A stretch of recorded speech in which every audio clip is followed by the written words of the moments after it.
What's up, everybody? Joseph R. Wheeler, the third artist founder and the president of the Honest Con Foundation. And I've been promising y'all this one for a while. Oh yeah, we're gonna talk about a show that I mentioned in my review of Ahsoka. Yes, and I gotta catch up on the new episode of Ahsoka. It's out now. Yeah, I need to catch up. I mentioned Twisted Metal. Yeah, Twisted Metal is based on a video game. All right, so the history of Twisted Metal is this. PlayStation 2 came out in 1995. Wow, I was in college. That's crazy. Yeah, I played it much later than when it came out, and I do recall it was fun. It was kind of crazy, like if you would expect it to be. It's post-apocalyptic. You have all these Mad Max level vehicles that you can equip with all kind of crazy stuff, missile launchers, machine guns, torpedoes, any weapon you can think of. They were like James Bond cars, but with Mad Max level durability and crazy accessories, you know, just insane on purpose. That's the whole point. You're just going all out, you know? So anyway, it was fun. I ain't gonna say it wasn't fun. I do remember it was fun. I remember it got a little boring for me after a while because you're just kind of doing the same thing no matter what the racetrack looks like. You know, it doesn't change a lot in my memory of it. It's been a long time. I'm not saying I could really base that on a lot. But anyway, wow, it's amazing. 1995 to 2023. Think about this, creators, when you get disappointed and think, I don't know if I'll ever be able to make that movie or that comic book or whatever you want to see come to light, that video game. It can happen. Just keep breathing. As long as you within 100 years, I mean, most folk don't make it to even their 80s. You know what I'm saying? You can get there. It can happen. You can do it. I know that's how I'm thinking about all the dreams I have for my concepts. But anyway, Twisted Metal came out on Peacock, and I have Peacock, and I more than didn't liked it. I say more than, because there were some things about it that I was like, oh gosh, god dang, would they stop doing this? And those would be the type of humor. It's the kind of show that's gritty, crazy, has a lot of elements that, you know, you would expect for what it's based on, but it's like Pulp Fiction, you know, as a genre, and like the movie Pulp Fiction, how Pulp Fiction had, you know, Tarantino stuff, had that kind of humor that's just so violent and over the top gratuitous. You've got to think with your more extreme mind to appreciate it, right? So I could appreciate it in that way. But what gets it is humor is very individual. And every time you tell a joke, even if it's a joke that a broad audience can get, doesn't mean everybody's going to want to hear that over and over again on a certain type of tone and level. And what I'm getting at is, like, it was like 12-year-old humor, but you're mixing it with really gritty, horrible stuff happening, right?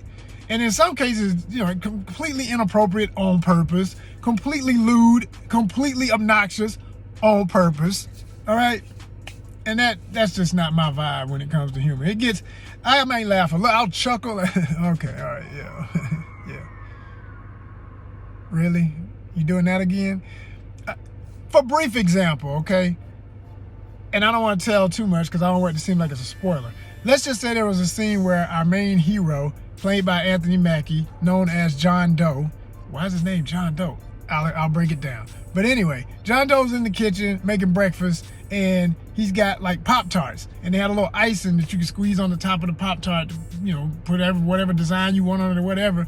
And every morning he does basically a dirk, okay? You know what I'm saying? And I'm like, and he makes this joke, like, he's like, that's a good, and I'm like,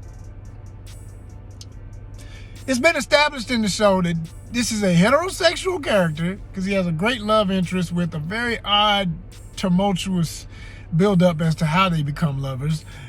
With the, you know, she looks rough on camera, but check her out. I mean, check her out on the red carpet. She's a hottie. She's cute. Yeah, she got it. And you know that from the minute you see her. And she's a cutie. So as soon as you see her, you're like, okay, that's the love interest. We know where this is going, right? And that happens. So I'm just like, as a straight dude, I wasn't feeling that kind of humor. And there was a lot of that type of humor, you know, that really weird sexual stuff that doesn't have to be there.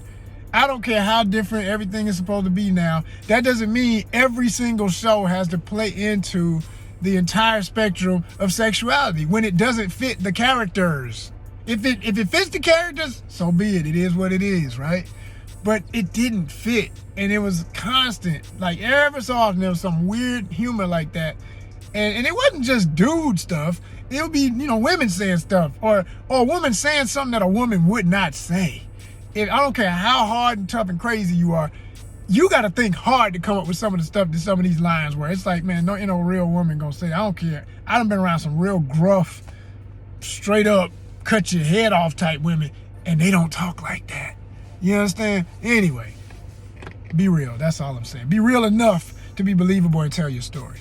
So, what is the story? John Doe is a kid that has an accident. And when he comes to from the accident, he doesn't know who he is. He bumped his head real hard. So it pretty much wiped him. And he has to relearn. He's like, you know, you assume from the character that was cast, which was great casting. The kid did a real great job.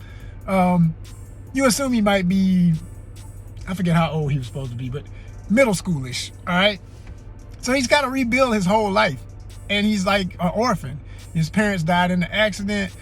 All he's got is this burnt up picture from the car wreck that he can't even really see their faces. And he's trying to imagine what they look like, what his life was like. And he just holds on to that, and that's all he's got. Then he discovers this car, because this is after a major, the reason why there was the wreck in the first place is this is after a huge catastrophe where there was a breakdown of society, typical sci-fi plot with post-apocalyptic implications. And the world goes crazy, and you get a la Sans no zombies, but you may as well have the same atmosphere as The Walking Dead. Yeah, that's a good way of putting it. Yeah. So it's kind of like that. It's apocalyptic like The Walking Dead, but without the zombies, right? Okay. Some of y'all like, oh, boo, I want zombies. Get over yourself. They got enough over the other zombie shows. Go get a zombie. We don't need zombies over here. Like zombie shows. Yeah. Whatever. So, you get in here, and John Doe's got to survive. He's out. He finds this car. Now, this was hilarious as hell. This kid that can't even remember who he is or his parents is just a technical genius, and from scratch knows how to repair a car that's been sitting with vines growing all over it in the woods somewhere and turn it into his war vehicle for surviving. Yeah. And he gets out and does his damn thing. Now, when I say does his damn thing, he's what they call a milkman. A milkman is a courier, which I can relate to this because that's one of my side hustles as an artist, especially right now during the strike. More power to the people, for the actors, for the writers, for everybody who deserves it. Gatekeepers. So, this kid basically takes this vehicle, makes it his girlfriend, his everything. He literally talks to the car because it's his only companion. He doesn't really have no friends. He knows other milkmen, as they call them. I didn't understand why even women are called milkmen. I'm like, okay, y'all trying to be so new and everything's so according to 2023 standards of all this stuff with pronouns and whatnot. But you still calling even the women milkman? Like really? Is it gonna hurt you to put a woe in there and be like milk woman? Like really though, you know?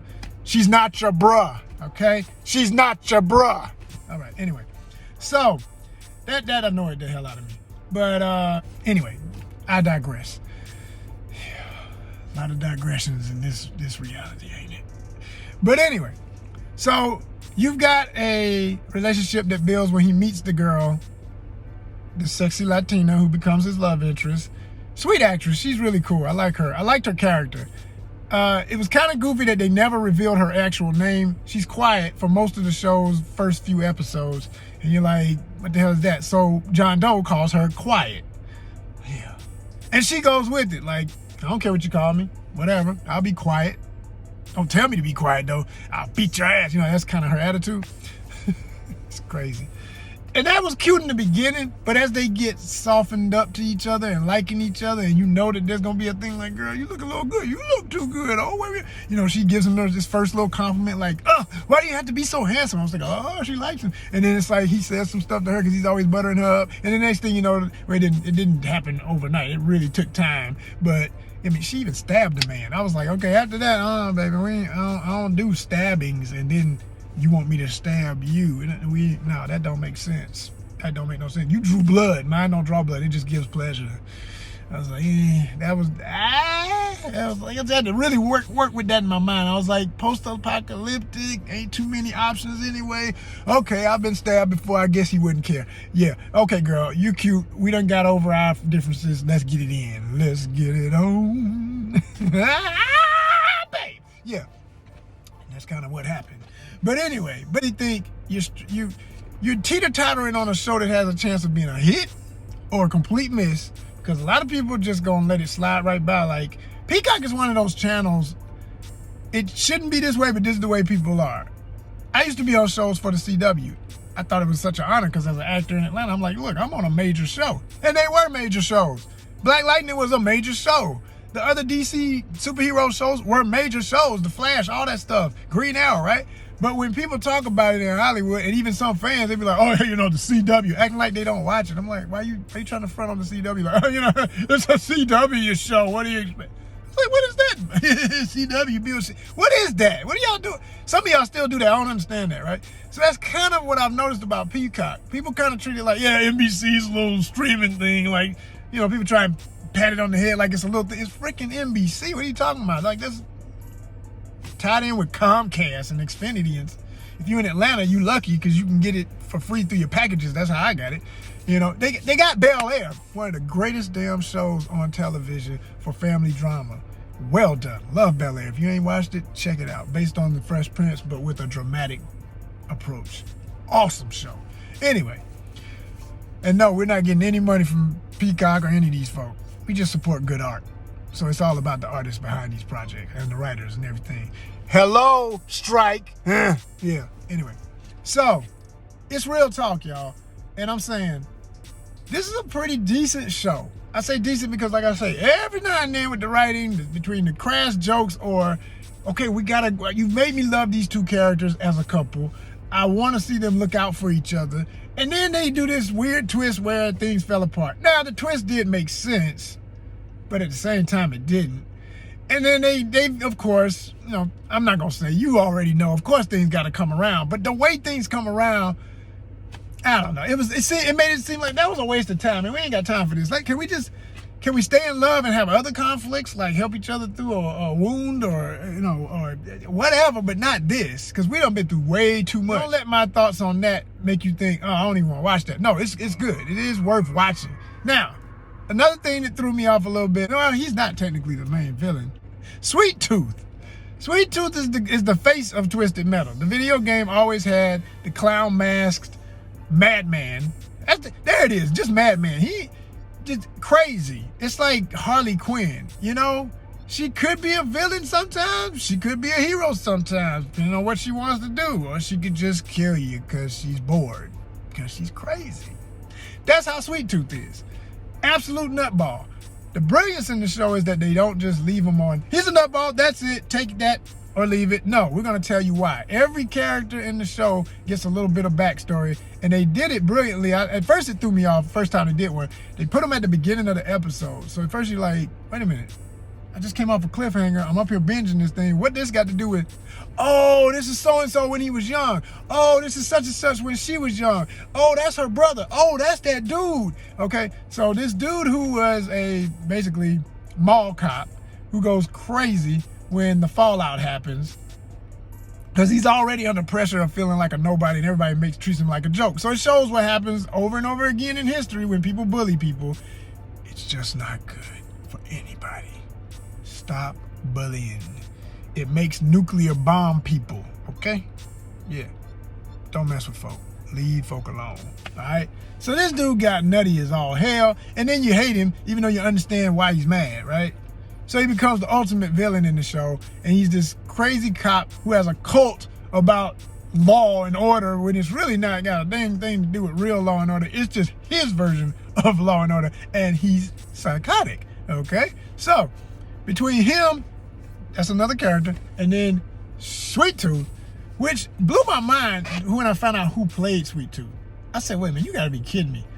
I'm a wrestling fan, not like hardcore wrestling fan. I used to be, but I take my time to get back to it. Every so often, I gotta go get me a dose of wrestling, and I love it. You know, my WWE, my Lucha Libre, that's my favorite from Mexico. Love that. I found out about a guy years ago called Samoa Joe, okay? He's Samoan, and they call him Samoa Joe. And it was like one of his early names when he was wrestling as a newbie that stuck. He didn't even intend to keep the name, but it just stuck. So he kept running with it. That's Samoa Joe behind the mask.